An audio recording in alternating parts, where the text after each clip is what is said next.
Today on Screen It or Stream It, running, jumping, falling, floating, swimming, sliding, flying, shooting, dodging, boxing, choking, ducking, grappling, climbing, flirting, wrestling, and spelunking.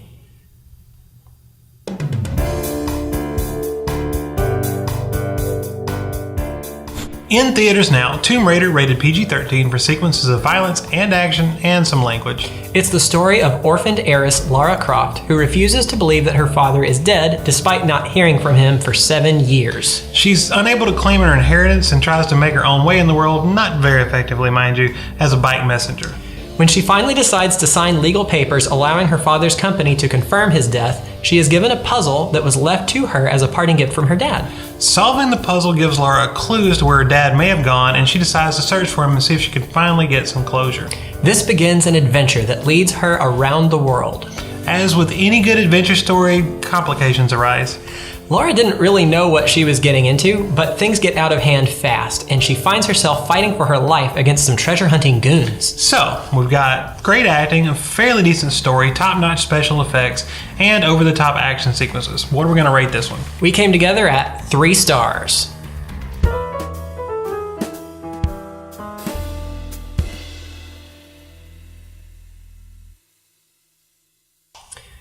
All right, so we all love a good adventure story. I know I did, and of course other incarnations of Tomb Raider have been done before. Of course, it's from a video game originally, which I will admit I never played, but everybody tells me it's great. So, I have. You have? Yeah, I like it. Okay. So, I don't know that we should compare the game against the show. So, what did you think about the movie? Well, it's kind of hard not to compare it to Indiana Jones. Absolutely. I was thinking that while we were watching it. Well, and I mean, for this type of adventure movie, I don't know exactly what you would label it, but it's an action adventure, but it's also that, running through the jungle, trying to find stuff, figure out the clues type thing. And I think the epitome of that is Indiana Jones. I think that movie does it better than anything else. Or, well, I guess that series of movies does it better than anything else. And so it was really hard going in not to sit down and think, all right, how does this compare to Indiana Jones? And I think for me, it kind of falls a little short from Indiana Jones. I could see that for sure. I was really impressed with the acting. Absolutely. So Alicia Vikander plays Lara Croft, and she does really, really good job. She does a really good job of acting and showing emotions and stuff. The fight scenes, she did a really good job. They were surprisingly believable. It like most of the one-on-one fighting was not super over the top. It felt like, you could believe that happened. Even her being tiny fighting some bigger guys, they made that work too. I was really surprised by that. Well, and I really liked the fact that the movie started with them. She was in a kickboxing class. Right. And she was sparring with another girl. So they established early on, hey, she can fight. She's been trained. Yeah, she's athletic and knows how to handle herself. And like you said, it didn't go too over the top, and it wasn't like she was mowing down, 20 guys ninja style. Which is what they usually do in the action movies. They have a tiny girl, this big around, and she's knocking over giant, muscly men. No, that doesn't happen. But she shows some skill, shows some ability in the training. And so I really liked that. I thought that worked well and in its favor, that she did what needed to be done to get the job done, but she wasn't, like you said, she wasn't Superman just blowing people away left and right. So I thought she did a good job with that. There were a couple of really emotional scenes, and she portrayed those emotions very well. I really like the boat captain, Lou. Yes, he was delightful. A neat kind of, side character. Yeah, and she goes and she needs to travel, so she goes and finds a boat captain to take her. A drunken boat captain. Are there any other kind? I don't know. Not according to the song. Apparently not. But his name is Lou, and she goes and meets Lou, and he is very, very inebriated at the point she meets him. But he's a great side character, and really, I think if you're going to have a story like this, again, to reference and come back to Indiana Jones always has these really great, ancillary characters, and I think he is one here. I am a little disappointed in his screen time. A lot of people, I heard that elsewhere, that a lot of people Really? just wanted to see him more. Like every time he got off screen, they wanted him to come back because he was just so much fun. Well, and he was fun, but he was very charismatic. I don't know who the guy was that played him. I don't know if I've ever seen him in anything before, but he was just charismatic and he was fun, and that was a really good character. And unfortunately, she meets him, they get separated, then it goes a while, he comes back, they get separated again. Yeah. And so he's not in the movie a whole lot. So he's less of a sidekick and more of an occasional recurring helper, kind of. I think he'd have been more fun as an actual sidekick, sticking with her most of the time. Yeah, I think it would have been more fun if he had been there. Her dad, I didn't really care for. He wasn't a bad Was character. he too British? So British. No, when I see her dad, he was very British. So British. But when I see her dad, he is one of those like eye candy type guys. He should be, the camera zooms in and there's the big grin and the square twinkle. Jaw and the twinkle in the eye. Very chiseled. But they just keep doing that. Like every time you see him, it's like, look how handsome he is, look how square jawed he is, and look how British he is.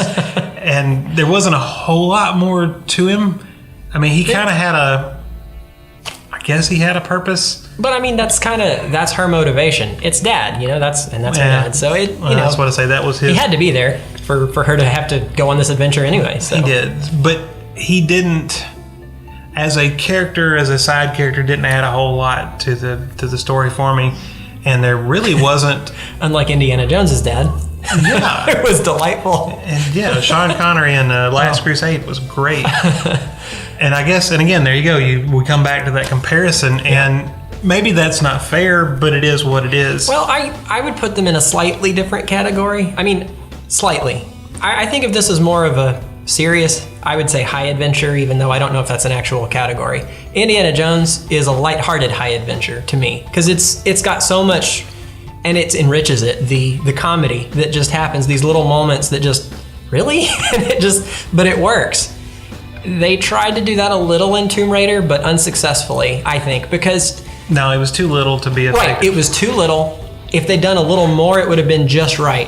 But they did, I guess, too much and too little at the same time. They were in just an awkward middle zone with that, and I didn't know how to take it, because everything else had been pretty serious, and then they have this moment of, whoa, it felt wrong against everything else to me, but...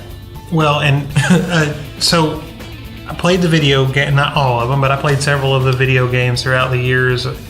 And Uncharted is another video game that's very, very similar. I've heard of that, but again, have not played it. I need to brush up on my gaming. And then both of them, really, as I'm playing them, all I could ever think was I'm playing Indiana Jones, the video game. And so I think that's what led to going into the movie and being like, all right, I'm ready for Indiana Jones. And like I said, it's probably not a fair comparison, but I don't know how to get around that. That's what's locked in my head. Yeah.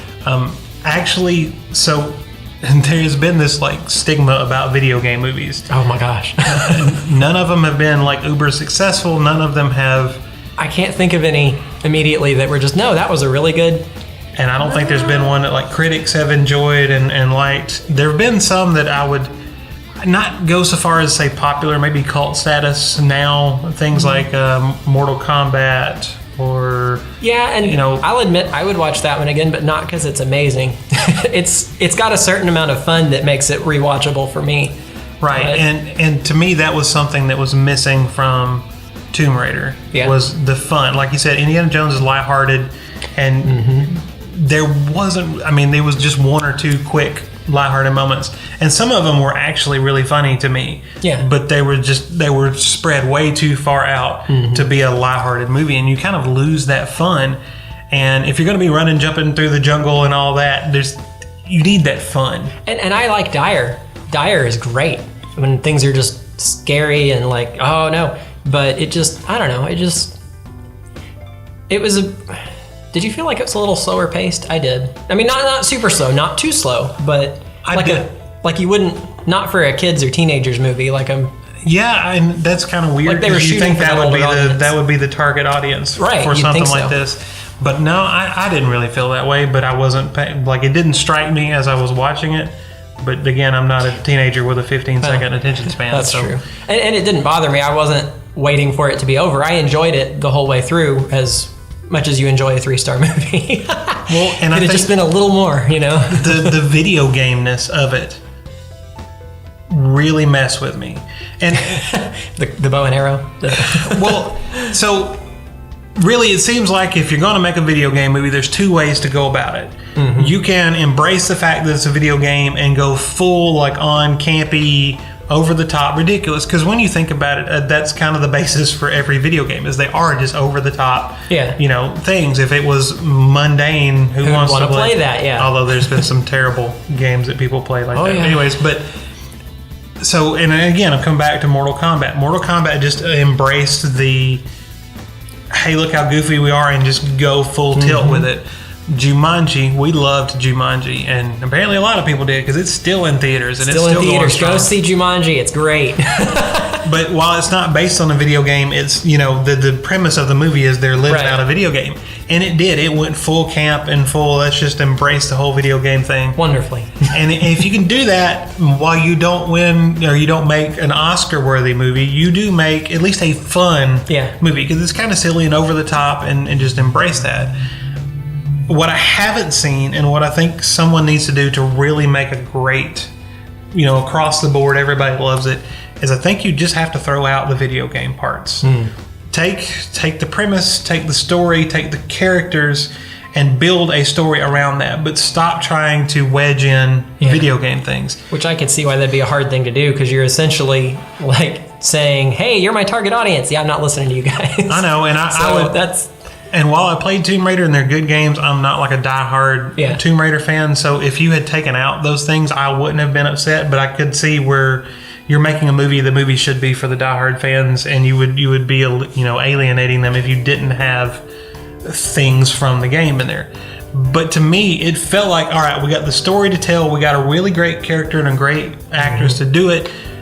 And we tell the story, and then they just threw in like video game moments. They wasn't interwoven into the story really well. They didn't play very well.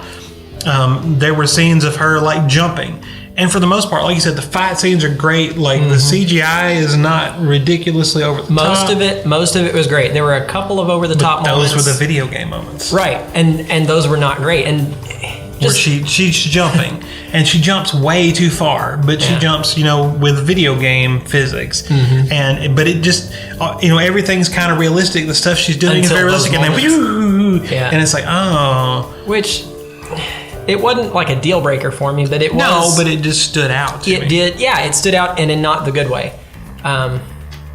There was a lot of great. And I even told you this earlier that what was the lady's name again? The actress? Alicia Vikander. Alicia Vikander? Vikander. Okay. Yeah, I would not have got that pronounced right on reading it.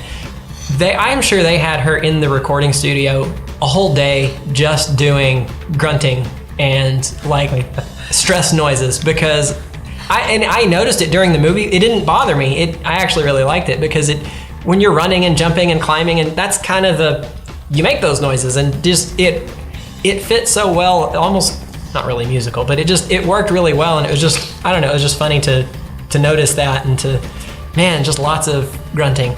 So in a good way. I noticed it too. There was one fight there, kind of middle endish towards where she was really, really struggling with it, and there was lots of but it didn't seem stupid. Like, it wasn't over the top, like just thrown in there. It really fit what someone, not like a 70s karate movie grunting, but like it worked really well. So we want to say hats off to that. That was a delightful. They did that really well. There was some and I didn't notice the pacing. I really didn't. And it was good pacing. It's definitely not a wall to wall action like solid thing. It's not ADD like so many movies these days are, and I'm glad, because I'm sick of that. But I enjoyed the story and the build up and the puzzles. Now, I did have a slight problem with the puzzles, because the puzzles, she has to solve all these puzzles, and that's kind of her thing. She's very good at doing that. Yeah. And in the movie, it felt very, here's the puzzle and you solved it. Good. Like every single puzzle, instead of, they didn't really get to sit and marinate on any of them. It was just, here it is, solved. And it didn't even explain a lot of times how she was doing it or why she was doing it. Actually, now that you mention it, I mean, they never even just like she got up and did some stuff and like, oh, it worked. Oh, they would give her a thing. She would twist it, turn it, pull it, and pop. And it's open and it's done. And there was no explanation as to why that. So that was a little didn't bother me at the time. So I guess to me that actually felt kind of rushed. I would have rather had time to stew over that and think about it and see her process and work it out. Try to beat her to the solve. Yeah. Let me try to figure it out. But I think in most cases, like you said, they did not give us the information we would have needed to try to solve them. No. They did on one that I remember, but things were happening so fast that I wasn't even thinking about that. But it's a tense moment. But I didn't notice any slowness. Not really. Because if I'm thinking back, I know there were slower parts where it wasn't just action. Yeah. But I enjoyed those parts. Yes, they were good. And I really enjoyed the bike chase was really fun and kind of unique. That was a good idea. It was. I mean, that wasn't a good idea. Don't try that. No, don't do that in downtown London. That's a bad idea. but it was it was something different. I had never seen that before. It was a neat idea to put that in the movie. And it looked like the whole thing was practical. I didn't detect any bad CGI because I'd pointed out if I'd seen it. But it was just them having a bicycle, bicycle chase through downtown London. That was really neat. I enjoyed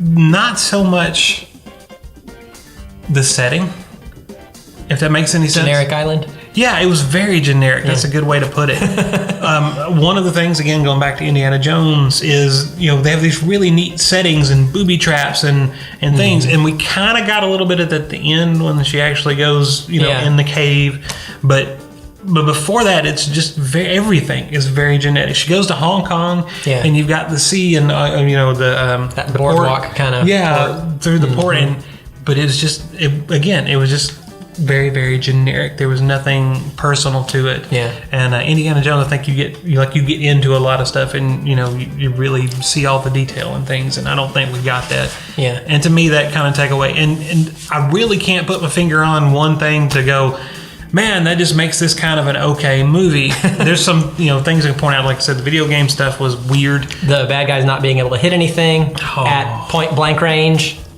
The villain was okay. He's all right. I mean, he wasn't bad. Nah, but he wasn't spectacular. It was just a lot of little things. Yeah, that could have been better. I feel like we say that a lot.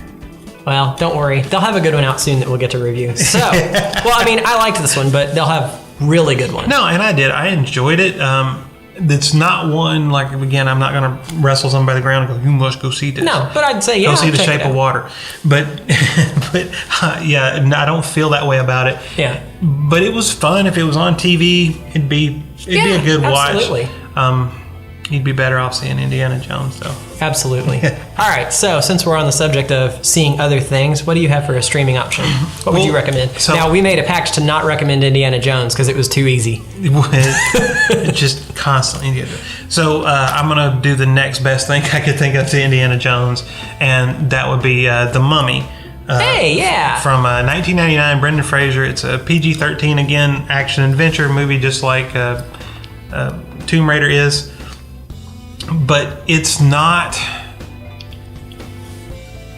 I mean, it's kind of a horror movie. I mean, it's based on the Universal Monsters. But I never really considered it a horror movie. I consider it more of an action-adventure movie. And the basic premise is Brendan Fraser is a soldier, and it's... was he kind of a treasure hunter? Well, he was at that point. I think he was an ex-soldier or a legionnaire or something like that. He had like a little group of... like treasure hunter comrade. Right. Well, they had left the army because they had heard treasure and went and done that. But he's basically in prison when it starts. Rachel Weisz is a librarian, I guess, for sake of a better word. She really wants to be an archaeologist and a scientist. And they hear a legend of Hamunaptra. It's a like lost city of gold type thing, a bunch of treasure and stuff. And no one believes it really exists. She finds Brendan Fraser. He tells her, I've been there. And so she strikes a deal to get him out of prison because he's done some very bad things. And if he'll take her to Hamunaptra, she'll get him out of prison. And so they go on this adventure. So you get a little bit of adventure getting there, but then there's all that mystery of what's there, and they have to dig and find and search, and it's booby trapped, and it's very, very Indiana Jones to me. Egypt. Yeah, it's but you get much better. The settings are much better and much prettier. It's more, like I said, it's more personal. It's just more in your face. I really like the settings better.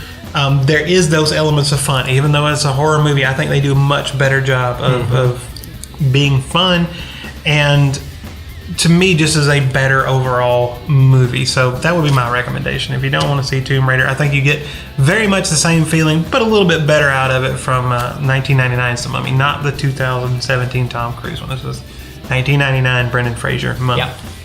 Well, I am going way back for this one. 1959. No, can't do it. It's too old. Rated G. Okay. Journey to the Center of the Earth. Okay. Now, Jules Verne, high adventure.